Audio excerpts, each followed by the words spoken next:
Yaada wattoota koo balaa tasaa namaa oolchuu tasaa jala namaa oolchuu sinin jedha. Markaatoon kan har'as guyyaa keessaa sa'aatii 5 kaaftee waan ishin fakkaattu isinin daawwachiisaa jechuudha. Ibiddi akka kaleessa galgalaa asii olee akka mooraa boba'u suni har'a amma tokko salphateera garuu amma tokko salphatee amma maal keessa jira yoo jettani aarasaa laastikoota maalota ammumayyuu baay'ee nama sodaachisaa jechuudha. Akkuma argaa jirtan akkuma ilaalaa jirtan kana karaa adda addaatiin aaraa jira haara isaatii fooqota irratti jechuudha. As keessatti maalan taasise seetanii yaa daawwattoota koo yaa jara koo har'a nyaannee bullee boru nyaannee oollee hin beeknu. Hattuun bakka ijuma baaftee jedhame hin danda'ama jechuudha. Ijuma baaftee namatti dhuftee ijuma baaftee nama wannoo jettee jechuun hin danda'ama. Kaameraa waraabuun dhorkaadha. Itti siquun isaa si'achee jechuudha. Badaa fageenya noo ofitti harkisanii waraaban malee baay'ee rakkisaadha jechuudha. Markaatoon kaas durumayyuu bakka itti sodaatamudha. Bakka inni nama sodaachisudha jechuudha markaatichi duruma isaayyuu. Garuu tokko tokko immoo beenzilatu turgufamee beenzilaan qabate malee kuni akkamitti dhaamuu didaa akkamitti akkas ta'uu didaa jedha. Yaa jara wayyaadha bar wayyaan achi keessa jiru waan meeqatachi jira. Kun akkuma Afrikaattiyyuu bakka guddaadha markaatoo jechuun gabaa guddaa Afrikaati. Ani Itoophiyaa qofa isinitti fakkaatin Afrikaa keessaayyuu gabaa guddaa jedhamee bakka itti beekamudha markaatoon.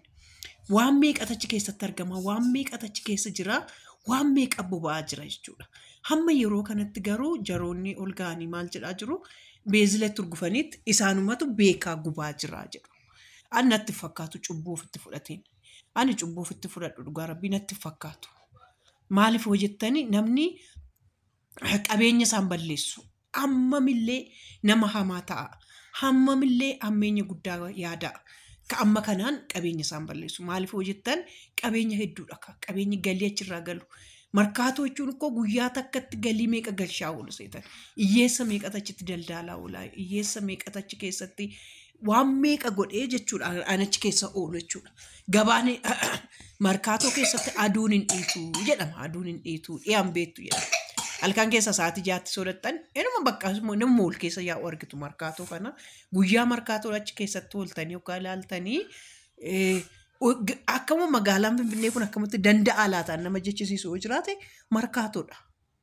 Kanaaf yaa daawwattoota koo yaa jajjaalatamtoota koo Waaqayyo araara isaatiin nuuf haa ilaalu. Dhugaa rabbii araara isaatiin nu haa ilaalu. Asii kun maal akkan taajjabe kun dabalee jennee amma ammarra galata kee odoo jenne wayya dhugaa rabbii mammaaksa tokko maal dhiyeessan dhageesseetanii faranjiin jedhan kun afoolshaa jedhan san jechuudha. Afoolshaadha. Faranjiin daftee ishiin hojii ishiitiif jechuudha. Hojii ishiitiif daftee nyaatteet waanuma ishee harka jiru achi kosiitti achi darbatti.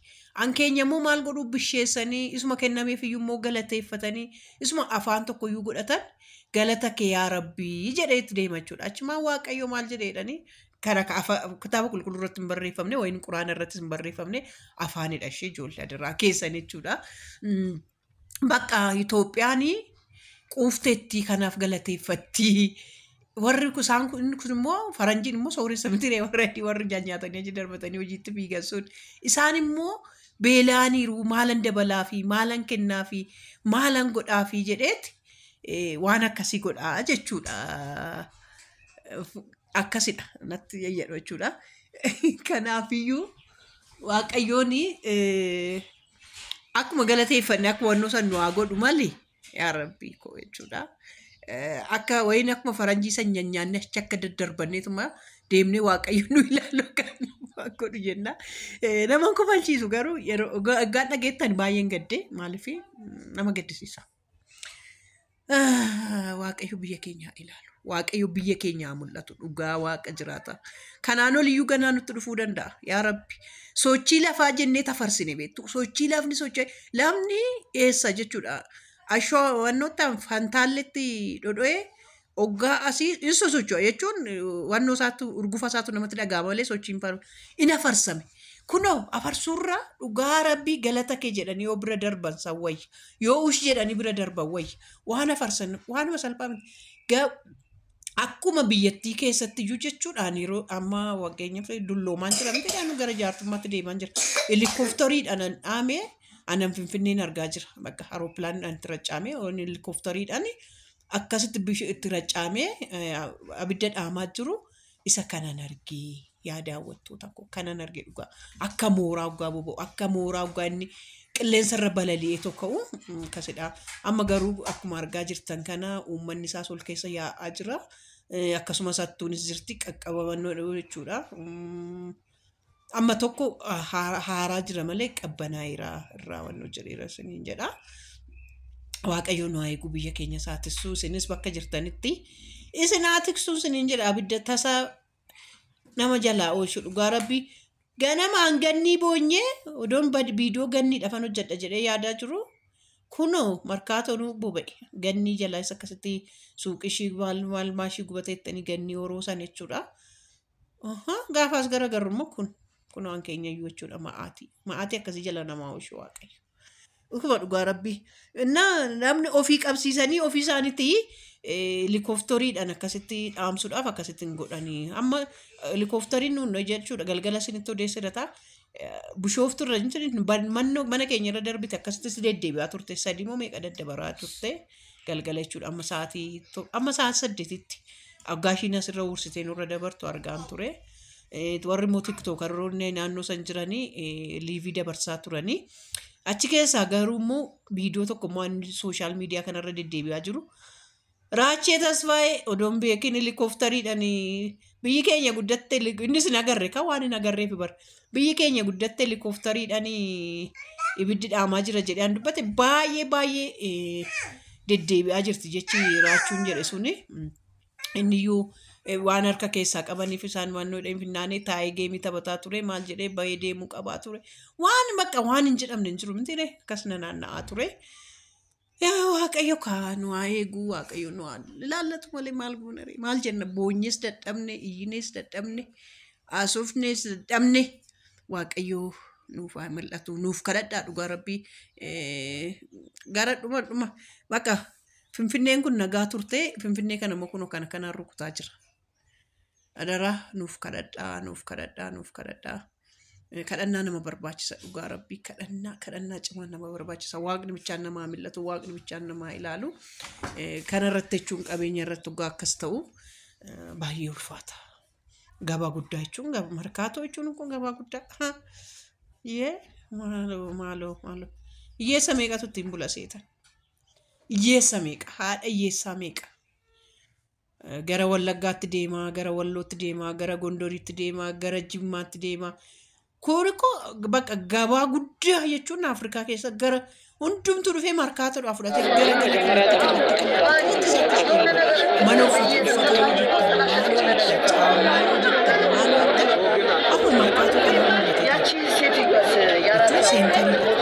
jechuudha gabaa guddaa. Kanaafiyyuu kun hin godhamas jedhee sammuu kootti naqadhu warroonni akkasitti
በጣም ይገርመኝ እኮ መኪና አይገባም። ይቀባበላሉ አይደል እንዴ በእንትን ይወጣል አይደል በመርጫ ምናምን አይተውማ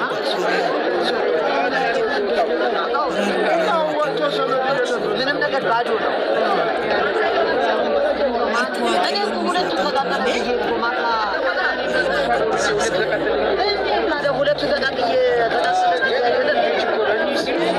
አብሰመት የሾተራ ወደው ማለት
ለምን አይረጩም እነሱ ውሃ ወደ ላይ